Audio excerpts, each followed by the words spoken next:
আরে ও গোপাল দাদা, গোপাল দাদা।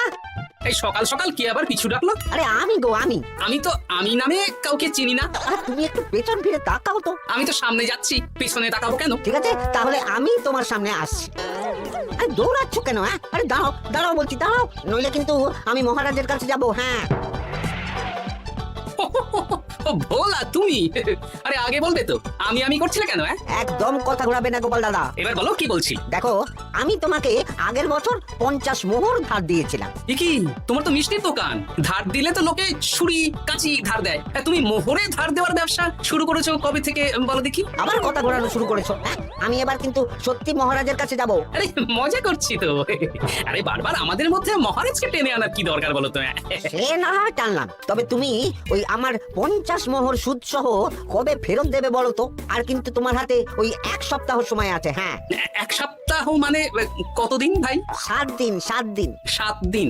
আচ্ছা 7 দিন মানে কত ঘন্টা? 24 গুণ 7, মোট ওই 168 ঘন্টা। ও, অনেক সময় আছে।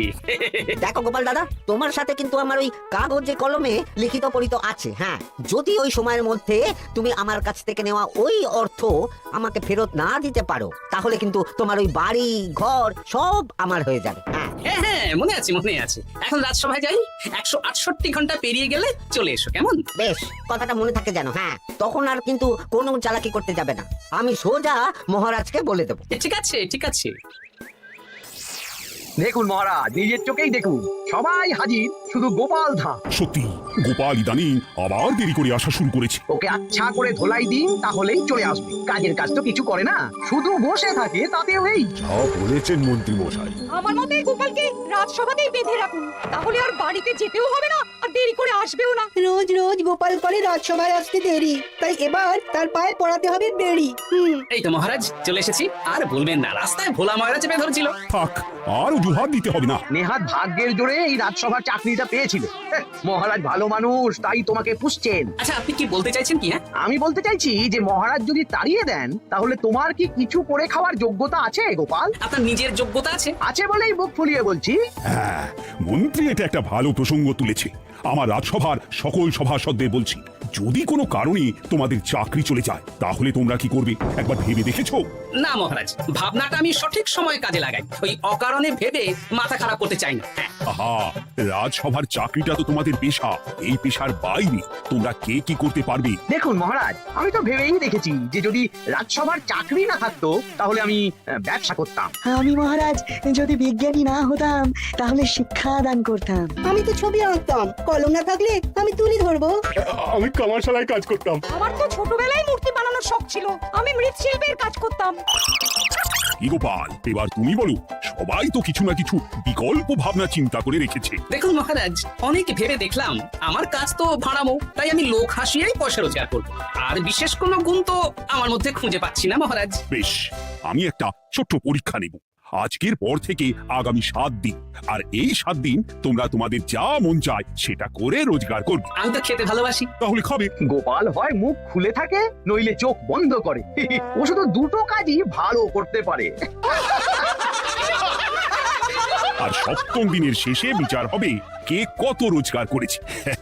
যার রোজগার সবচেয়ে বেশি হবে তাকে আমি দেব 100 মোহর উপহার। আর মহারাজ, যে সবচেয়ে কম রোজগার করবে, তার বেতন থেকে আগামী 10 মাস 10 মোহর করে কাটা হবে। কি রাজি তো? রাজি রাজি।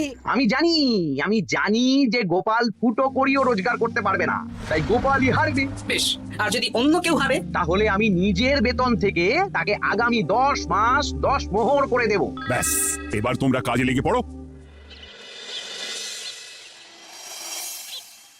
কি গিন্নি, আজকেও নিরামিষ? হ্যাঁ, আজকেও নিরামিষ খেতে হয়। হ্যাঁ, রোজই তো কিছু না কিছু একটা লেগে আছে তোমার। আমাদের পুরো শরীরটাই তো আমিষ। হ্যাঁ, তাহলে আমিষ খেতে বাধা কিসের বলো দেখি? বেশি তর্ক করতে হবে না বাপু, তা তোমাকে ডিম বানিয়ে দেবো। হ্যাঁ, না, আমি মানুষই ঠিক আছে গিন্নি। আরে তোমাকে ডিম বানাবো বলেছি নাকি?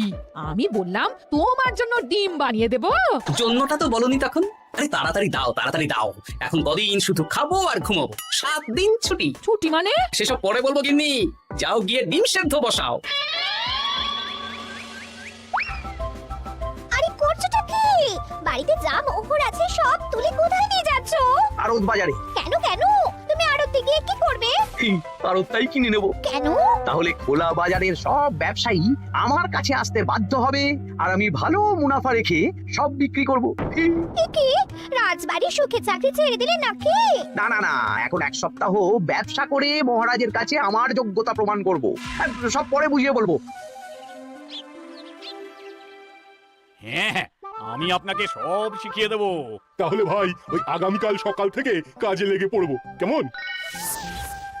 তাহলে বুঝতে পারলেন তো যে কি করতে হবে? হ্যাঁ হ্যাঁ জমিদার মশাই, কবিতা লেখা যেমন আমার পেশা, তেমনি চিত্রশিল্প আমার নেশা। তাহলে তো আর কোনো চিন্তাই নেই। আশা করি খুব সুন্দর ছবি আঁকবেন। আপনি 1 সপ্তাহ পর এই মন্দির চিনতেই পারবেন না। এই নিন আপনার জন্য 50 মোহর অগ্রিম।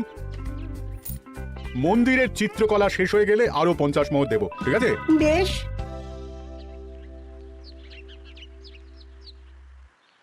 এই হাত চালা, হাত চালা। হাত পা সবই তো চালাচ্ছি মন্ত্রী মশাই। আপনি এত শাকসবজি আনাজ দিয়ে করবেনটা কি? আমি এখন 7 দিন কৃষ্ণনগরের বাজার নিয়ন্ত্রণ করব, তাই সব জিনিসপত্র আড়ত থেকে আমি নিজেই কিনে নিয়েছি। এবার সাধারণ বাজারের দোকানদাররা আপনার কাছে আসবে। কাল সকাল থেকে শুধু মোহর গুনবো। আরে এত বেলা হয়ে গেল, আর কত পড়ে পড়ে তুমি ঘুমোবে?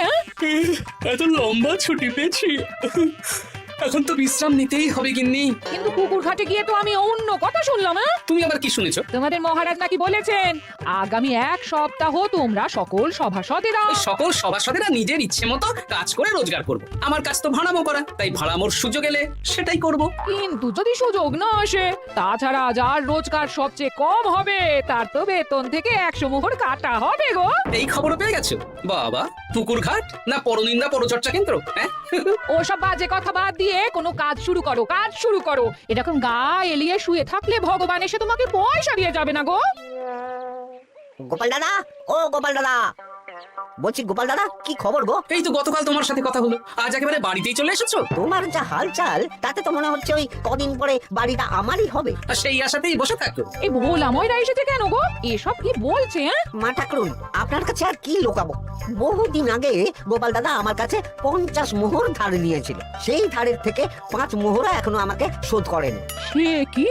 হ্যাঁ, শর্ত অনুযায়ী যদি গোপাল দাদা আগামী ওই 6 দিনের মধ্যে ধার না শোধ করতে পারে, তাহলে এই বাড়ি আমার হয়ে যাবে। তুমি আমাকে এত বড় কথা লুকিয়ে রেখেছো? না, আমি বলবো বলবো করে বলা হয়ে ওঠেনি আর কি। এবার আপনিই দেখুন গিন্দিমা কি করবেন। ভিটে মাটি ছেড়ে কোথায় গিয়ে উঠবেন দেখুন। কি গো, এতেও তোমার হুঁশ হয় না? দেখুন, এই অযথা চিন্তা করো না তো, কিছু না কিছু একটা হয়ে যাবে।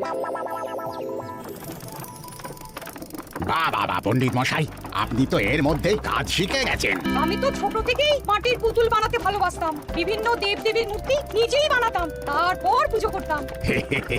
আমার পরম সৌভাগ্য আপনার মতন পণ্ডিত মানুষ আমার কুমোর শালায় কাজ করছেন। কোনো কাজই তো ছোট নয়। সত্যি সভাকবি মশাই, আপনার তুলিতে জাদু আছে। কি সুন্দর কারুকার্য। সবই আমার মা বাবার দান। আমার বাবা খুব বড় চিত্রশিল্পী ছিলেন, উনি হাতে ধরে আমাকে ছবি আঁকা শিখিয়েছেন। বাহ বাহ বাবা।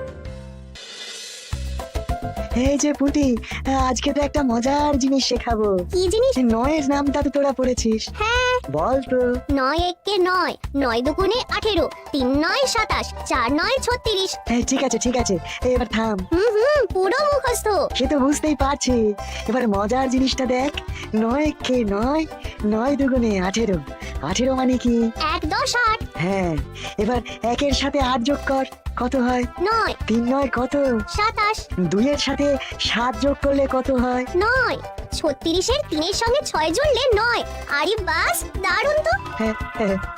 সত্যি বিজ্ঞানী মশাই, আপনি কি সুন্দরভাবে পড়া বোঝান। এটা তো আমার নেশা।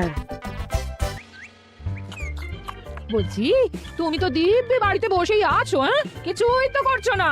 সত্যি বলো তো, তুমি ভাড়ামো ছাড়া আর কি কিছু করতে পারো? এই আদেশ করতে পারি। গেনি, একটু তরকারি দাও তো, জলের ঘটিটা দাও না। যত সব। আচ্ছা, সত্যি তো ভাড় না হলে আমি কি হতাম? আমি কুমোর হতাম। মাটির কাজ শুনেছি খুব সোজা, যাই কুমোর পাড়া যাই।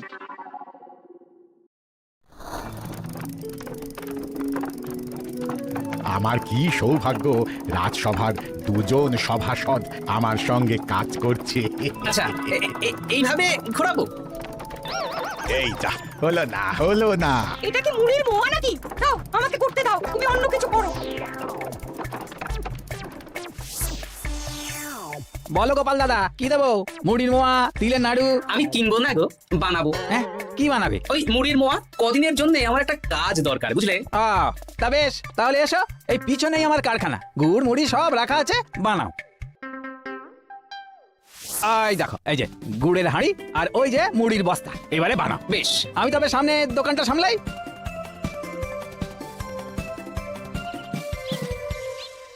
এ কিসের আওয়াজ হলো?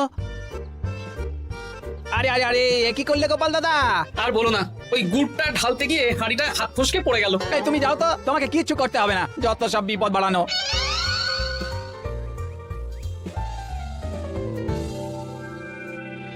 তোমার দ্বারা কিছুই হবে না। হ্যাঁ, সত্যি তো, আমার দ্বারা যে কিছুই হবে না গিন্নি। তাহলে তুমি করবেটা কি? এমন করে বলো না গিন্নি, সবারই খারাপ সময় যায়। আর খারাপ ভালো, যে সামান্য মুড়ির মোয়া বানাতে পারে না তার মুখে এসব মানায় না। এদিকে বাজারে সবজির দাম হু হু করে বেড়ে গেছে। হ্যাঁ তাই নাকি? বলি তুমি জানবে কি করে? কদিন তো শুয়ে বসে আছো, আমি তো বাজার দোকান করি। মন্ত্রী মশাই এখন আড়ত সামলাচ্ছেন আর সাধারণ বিক্রেতাদের চড়া দামে বিক্রি করছেন। হ্যাঁ, ও বেটা জীবনে শোধরাবে না। উনি তো তাও ছলে বলে রোজগার করছেন গো। আর তাছাড়া অনেকে পথে গান শুনিয়েও রোজগার করেন, সেটাও তো তুমি পারবে না। হ্যাঁ, এই তো পেয়েছি। 6 দিনের মাথায় তো রাজসভায় একটা বৈঠক হবে, সেদিনই আসল মজা জমবে। কিসের মজা গো? হ্যাঁ, সেটা সেদিনই বুঝতে পারবে।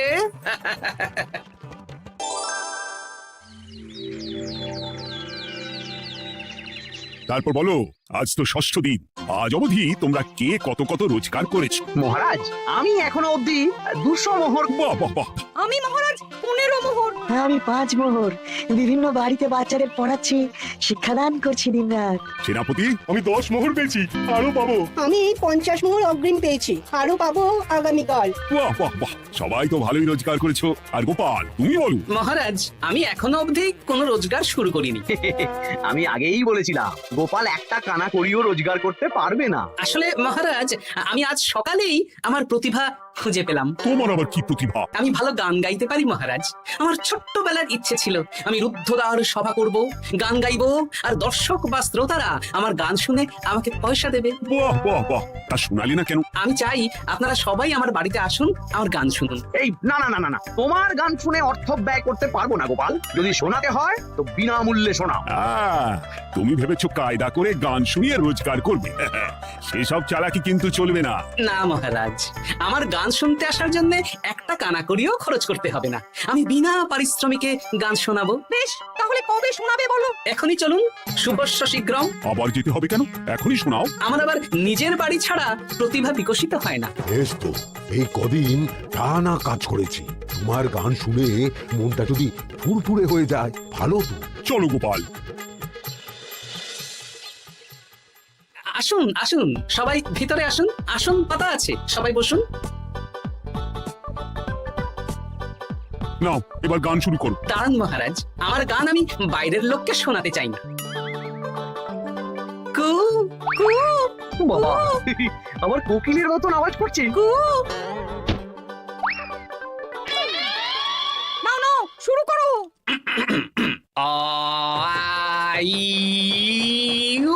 ওরে বাবা রে বাবা, আরে এত চিৎকার করছো কেন? থামো থামো থামো। এটা ভালো লাগছে না? অন্য গান শোনাচ্ছি তাহলে।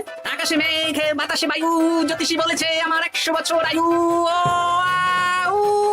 আরে থামো থামো, আরে কান ঝালাপালা হয়ে গেল। না, থামতে আমি পারবো না, গান শুনতেই হবে।